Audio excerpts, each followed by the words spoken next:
오늘 본문은 사마리아의 수가성 여인과 예수님의 대화에 대한 내용이 실려져 있습니다. 그런데 오늘 본문의 본 내용에 들어가기에 앞서서 우리는 이 역사적인 배경을 조금 살펴볼 필요가 있어요. 그래야만 오늘 본문의 그 진정한 의미가 조금 더 가까이 다가갈 수 있기 때문에 그렇습니다. 사울 왕과 다윗으로 시작되었었던 이스라엘의 왕조 시대는요, 이 솔로몬 때를 지나면서 그것이 분열되게 되죠. 그래서 북쪽에는 북이스라엘, 그리고 남쪽에는 남유다라고 하는 이 두 개의 나라로 갈라지게 되었습니다. 이 이후에 이 북이스라엘이 먼저 아수르라고 하는 나라에 의해서 멸망을 당하게 되고, 그 이후에 한참 지나서 남유다 나라는 바벨론에 의해서 멸망을 당하게 됩니다.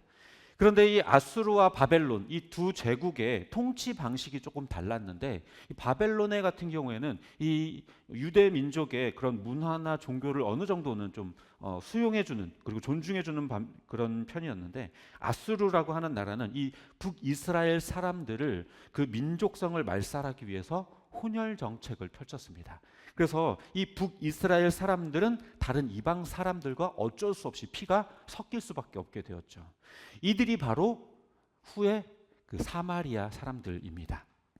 이 이후에 이제 바사 왕 고레스라고 하는 사람이 칙령을 내려서 이 남유다 사람들로 하여금 예루살렘으로 귀환을 하라고 명령을 하게 되죠.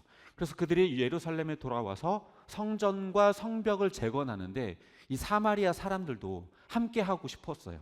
그런데 이 유다 사람들이 너네는 이방인들과 피가 섞이지 않았냐? 그렇게 하면서 그들의 성전과 그 성벽 재건에 참여를 거절했습니다. 그래서 이 사마리아인들은요, 그리심산이라고 하는 곳에 자기들만의 성전을 따로 지었고 예배를 드리러 예루살렘으로 향하지 않게 되었습니다. 그렇게 한 뿌리임에도 불구하고 철천지 원수가 되어버린 것이죠. 근데 지도를 보시면요, 사마리아인들이 자리 잡은 땅은 하필이면 이 갈릴리와 유대 지역 사이에 자리를 하게 돼요. 그래서 이 유대인들이 갈릴리로 향할 때에는요, 원래는 사마리아를 지나서 가는 것이 가장 빠른 길인데 사마리아를 거치지 않고 오히려 베레아 지역을 거쳐서 멀리 돌아서 가게 된 것입니다. 그러니까 이런 배경을 살펴볼 때 예수님께서 사마리아를 지나 갈릴리로 향하신 것은 굉장히 이례적이고, 또 유대인으로서는 상상도 할 수 없는 일이며 어떤 면에서는 율법을 어긴 행위로까지 여겨질 수 있는 일이었던 것입니다. 당시에는 유대인이 이방인들과 식사를 함께 한다거나 대화를 섞는다거나 하는, 이렇게 상종하는 것은요, 부정한 일로 여겼습니다. 그러면 도대체 예수님은 왜 그 사마리아를 지나쳐 가셨을까? 4절에서는요, 사마리아를 거쳐서 가실 수밖에 없었다라고 표현을 하고 있는데요, 이것이 원어의 표현으로는요, 반드시 그래야만 했다라는 표현입니다. 그러니까 거의 정해진 일이다, 필연적이다, 이런 의미로 쓰이고 있는 단어인 겁니다. 그러니까 일부러 굳이 사마리아로 가셨다라는 거예요. 그럼 도대체 그 필연적인 일이라는 건 도대체 무엇인가? 오늘 본문에서 이 사마리아에서의 여정에 있어서 성경에서 기록하고 있는 것은 오로지 이 사마리아의 그 수가성 여인을 만난 일만 기록하고 있습니다. 즉 다시 말해서 예수님께서 굳이 사마리아를 거쳐서 가셨던 그 이유는 바로 이 수가성 여인을 만나기 위한 일이었다라는 것이죠.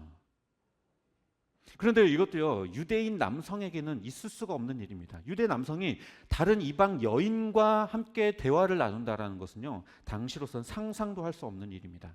그러니까 이방인을 대하는 것도 안 되고 여성과 말을 섞는 것도 안 되는데 이 두 가지를 모두 다 예수님께서는 어기시고 굳이 그 땅에 가서 그 여인과 대화를 하신 겁니다. 그렇게 예수님은요, 우물 곁에 앉아서 그 여인을 기다렸는데 낮 12시쯤에 이제 그 여인이 물을 길러 나왔습니다. 그런데요, 그 당시 지역은요, 한낮 이 12시에는 해가 너무 세기 때문에 보통은 사람들이 길을 다니질 않습니다. 집 안에서 보통 시간을 보내게 되죠. 그런데 이 여인은 자기가 6번이나 재혼을 했었던 그 도덕적 흠결 때문에 사람들의 눈을 피하고자 그렇게 사람들이 다니지 않는 이 시간에 한낮에 물을 길러 나왔던 것입니다. 예수님께서는 이 사실을 이미 아셨고, 그래서 굳이 이 여인을 만나고자 하셨던 거죠. 우리는 그리고 여기서요, 니고데모와의 흥미로운 대조를 보게 됩니다. 니고데모는 밤에 예수님을 찾아왔었죠. 그리고 그는 상류층에 속했는데 자신의 그 도덕적 열심이 혹여나 흠이 생길까 봐 사람들의 그 시선 때문에 몰래 밤에 찾아왔습니다. 그런데 이 여인은 사회적으로 하층민이었고 자기의 도덕적 흠결 때문에 한낮에 물을 길르러 나왔던 거죠. 가장 밝을 것 같은 사람은 밤에 예수님을 만났고 또 가장 어두울 것 같은 사람은 도리어 한낮에 예수님을 만나게 된 것이죠. 다시 돌아와서 예수님은 그런 이 수가성 여인의 사정을 미리 알고 계셨기 때문에 그 여인에게 물 좀 달라고 하면서 말을 걸게 되었습니다. 그러자 그 여인은요, 유대 사람이 어떻게 사마리아 여인에게 물을 달라고 하느냐며 언짢아 했습니다. 서론에서 말씀드렸던 것처럼 이 사마리아 사람과 유대 사람 사이에 그런 갈등이 있었기 때문에 자신에게 말 거는 것이 굉장히 불쾌하고 기분이 나빴던 거죠. 하지만 예수님은 내가 누군 줄 알았더라면 너가 오히려 나에게 물을 달라고 했을 것이다 라고 대답을 해요. 그러니까 이 여인은 당신에게는 물을 길어 오를 그런 두레박도 없지 않습니까? 어떻게 물 마실래요? 즉 다시 말해서 네가 알아서 마셔봐 이런 말을 하는 거죠. 상종하기 싫다는 거예요. 그러면서 이 우물은 야곱의 우물인데 당신 야곱보다 큰 사람입니까? 우리는 계속해서 이 조상 때부터 계속 이 야곱의 우물에서 물을 길어 먹었습니다. 이렇게 얘기를 해요. 이 여인이 왜 이것을 강조했냐면요, 이 사마리아인들에게 이 야곱의 우물이라고 하는 것은요 상당히 자기들에게 굉장한 정통성과 자부심이었거든요. 자기들이 어떻게 보면은 이 예루살렘이라고 하는 땅을 얻지 못하고 또 유대인과 섞이지 못한 것에 대한 그런 자격지심 때문에 야곱의 우물을 소유했다라는 그 사실을 자부심으로 여겼어요. 어떻게 보면 이스라엘이라고 하는 나라가 시작될 수 있었던 그 기틀이 야곱이라고 말할 수 있는데 그 야곱의 그 우물을 우리가 가졌다라고 하는 자부심을 가졌기 때문에 이 여인은 우리가 야곱의 우물을 가졌는데 유대인 당신이 뭐라고 야곱보다 크냐 이렇게 하면서 예수님을 그렇게 좀 깔아내렸던 것이죠. 그런데 이때 예수님은 이 물을 마시는 사람은 다시 목마르겠지만 내가 주는 물을 마시는 사람은 다시 목마르지 않고 그 사람 안에서 영생에 이르게 하는 샘물이 될 것이다 라고 말씀을 하셨습니다. 그래서 그 여인은 그 물을 주셔서 나로 하여금 목마르지도 않고 더 이상 물을 길러 나오는 이 수고로움도 향하지 않도록 하여 주십시오라고 예수님께 요청을 해요. 안 그래도 사람들 만날까 봐 두려웠고 물을 길러 매일같이 나오는 것도 귀찮고 힘들었는데 그런 물이 있다면 너무나도 좋았기 때문에 예수님께 그런 요청을 하게 된 거죠. 근데 이때 예수님께서는 그러면 네 남편을 불러와라 라고 이야기를 해요. 그러니까 그 여인은 내게는 남편이 없습니다 라고 대답을 하죠. 그러니까 예수님은 맞다, 너에게는 이미 남편이 5이나 있었고 지금 있는 남자도 너의 남편이 아니다 라고 얘기를 하셨죠. 그 여인의 상황을 완전히 꿰뚫어 보고 계셨던 거예요. 아니 어쩌면 그 사마리아 그 여인을 만나러 가기 전부터 이미 예수님은 알고 계셨던 겁니다. 그러자 이 여인은 자신의 치부를 들켰다는 사실에 너무 놀랐는지 당신은 선지자이십니까? 어떻게 내 사실에 대해서 그렇게 다 잘 아십니까? 그런데 우리 조상들은 이 산에서 예배를 드려야 한다고 하고 당신들은 예루살렘에서 예배를 드려야 한다고 하는데 도대체 뭐가 맞습니까? 라고 질문을 해요. 아까도 말씀드렸던 것처럼 이 사마리아 사람들은 자기들만의 성전, 그리심산에 따로 지은 성전이 있었거든요. 그러자 예수님께서는 장소가 아니라 시간이 중요하다. 지금이다. 지금이 바로 예배할 때다. 라고 얘기를 하십니다. 이 여자는 메시아가 우리에게 오시면 우리가 알게 되겠지요 라고 말했고 예수님은 그게 바로 나다 라고 대답을 하셨습니다.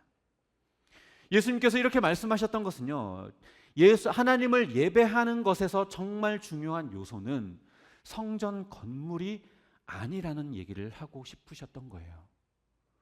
예배가 뭡니까? 예배라는 것은요, 결국 하나님의 앞으로 나아가 그 임재 앞에 서는 거예요. 그 영광 앞에 서서 그 영광을 하나님 앞에 찬양하는 것, 그것이 바로 예배 아닙니까? 그런데요, 이 예배를 상징하는 성소, 우리가 출애굽기 때 보았던 그 성소는요, 아무나 함부로 들어갈 수 있는 장소가 아니었어요. 지성소는 더 그랬죠. 하지만 예수 그리스도가 오심으로 인해서 예수를 믿는 자는 그 누구나 그 십자가의 보혈을 의지해서 그 지성소 안으로 하나님의 임재 앞으로 들어갈 수 있게 되었어요. 다시 말해 메시아이신 예수님께서 오셨기 때문에 이제는 장소의 구애를 받지 않고 언제든 예수님을 의지해서 하나님 앞에 나아갈 수 있다는 거예요. 즉 예수님께서 이 여인에게 장소가 아니라 지금이다, 지금 때가 중요하다라고 말씀하셨던 것은 예수님이 지금 오셨기 때문에 이제는 더 이상 성전이라고 하는 건물에서 예배드리는 그런 건물에, 장소에 얽매일 필요가 없다. 언제든지 주님을 온전히 예수 그리스도, 나를 의지해서 예배를 드려야 한다라고 예수님께서는 그렇게 대답하셨던 거죠. 이제 예수님과 이 여인 사이의 대화를 조금 정리를 해보면요, 도덕적으로 흠결이 있던 이 여인이 사람들의 눈을 피해서 한낮에 물을 길르러 나왔습니다. 근데 퍼올리고 또 퍼올려도 매일 또 퍼올려야 하는 삶이었고, 남편을 6번이나 바꿔봐도 채워지지 않는 그 결핍이 그 여인에게는 있었어요. 그 여인은 계속해서 그렇게 세상의 헛된 것들을 쫓으며 살아왔던 겁니다. 채워지지 않을 우물을 계속해서 퍼올려 마셨던 거예요. 그러니까 사실 남자를 6번이나 바꿨던 그 여인의 결핍은 어떻게 보면 매일 퍼올려야만 했던 그 우물물에 비유되고 있는 거예요. 그러니까 예수님과 이 여인의 대화에 가장 그 표면에 있는 것은 우물물, 목마름의 결핍인 것처럼 보였지만 사실은 그 너머에는, 그 여인의 마음속에는 남자를 6번이나 바꿔가면서 뭔가 추구해야 되고 자기 안에 뭔가 부족한 것, 그것을 채우고자 했었던 겁니다. 그것은 그런데 아무리 채우려고 해도 채워지지 않았던 것이죠. 그런데 그때 메시아이신 예수님께서 이제는 더 이상 매일 퍼올려야 하는 우물이 아니라 속에서 솟아 넘쳐 흐르는 샘물을 주시겠다고 말씀을 하셨어요. 그래서 더 이상 물을 기를 필요가 없는 것처럼 남자에게서 얻어보려고 했었던 그 갈증을 이제 더 이상은 필요가 없어졌다라고 예수님께서는 그에게 대답해 주시는 것입니다.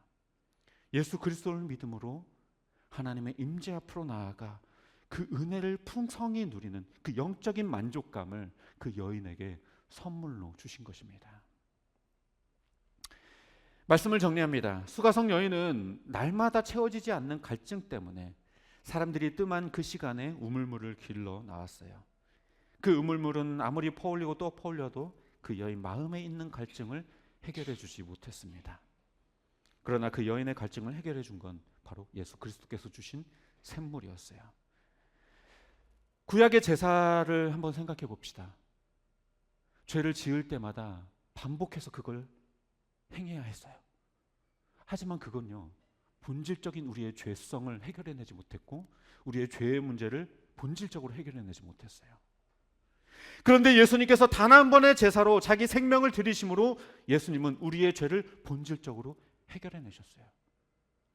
마치 퍼올리고 퍼올려도 계속해서 마셔야 하는 그 우물과 단 한 번 마시면 절대로 목마르지도 않고 절대로 그렇게 말라버리지도 않는 그 샘물처럼 예수 그리스도의 그 단 한 번의 제사가 우리의 죄를 해결해내신 것입니다.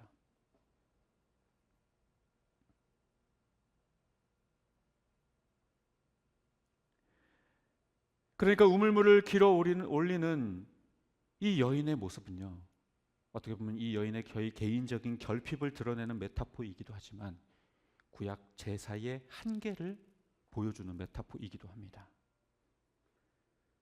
결국 그 여인이 그렇게도 목말라 했던 것, 그렇게도 갈망했던 것은 6명의 남자가 아니라 예수께서 선물로 주신 샘물, 곧 구원으로 채워지게 되었습니다. 그래서 그 여인은 나중에 보면 동네 사람들에게 찾아가서 예수 그리스도를 전하며 이분이 진정한 메시아다, 메시아가 우리에게 오셨다라고 선포합니다. 그렇게 사람들의 눈을 피해서, 그 시선을 피해서, 사람들의 손가락질을 피해서 그렇게 살아왔던 그 여인이 도리어 담대하게 사람들 앞에 예수 그리스도를 드러내는 자가 되었던 것이죠. 또 우리는 이 대화를 통해 진정한 예배라는 것은 예수 그리스도를 의지해 하나님의 임재 앞으로 나아가는 것임을 우리는 또한 깨닫게 됩니다. 성전 건물을 찾아 형식적으로 드리던 그 반복된 제사가 아니라 언제든 예수 그리스도의 보혈을 통해 경험할 수 있는 하나님의 임재, 그것이 바로 예배인 것이죠. 사도 요한은 이렇게 대조를 통해서 예수 그리스도가 어떤 분이신가를 우리에게 드러냅니다. 그래서 요한은 이 니고데모와 수가성 여인의 모습을 대비시키기도 하고, 밤과 낮, 그리고 우물과 샘물을 대조시키고, 또 율법과 십자가, 그리고 결핍과 풍요라고 하는 이 개념들을 대조시켜서 과연 무엇이 진짜 우리가 추구해야 할 것인지를 이야기해 줍니다. 예수님은 굳이 유대로부터 버림받았던 그 사마리아 땅으로 가서 그 사람들의 지탄을 받던 그 여인을 찾아서 그에게 그 결핍을 드러내고 그 결핍을 풍요로 바꾸어 주셨어요. 예수님은 지금도 굳이 죄인된 우리를 찾아오시고 심판과 진노의 대상이었던 우리에게 구원이라고 하는 선물을 우리에게 주셨습니다. 감히 하나님 앞에 나아갈 수 없었던 우리로 하여금 그 보혈을 의지해 하나님께 담대히 나아갈 뿐만 아니라 하나님을 아바, 아버지라 부를 수 있는 그 권한을 우리에게 주신 것이죠.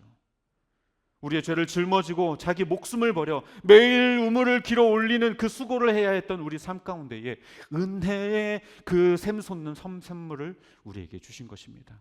예수님이 아니었다면 아마 지금도 매일같이 한번 삐끗하면 미끄러져 버릴 그런 낭떠러지 같이 위태로운 삶을 스스로 그렇게 보듬어가며 살아가야 했었던 그 우리의 삶 가운데에 그 불안과 두려움의 삶을 예수님께서 끝내버리신 겁니다. 그래서 어떻게 보면 예수님이 아니었다면 여전히 헛되고 헛된 것들을 구하면서 그렇게 세속적이고 세상적인 것들만을 추구하며 살았을지 모르는 우리 인생이었을 것입니다.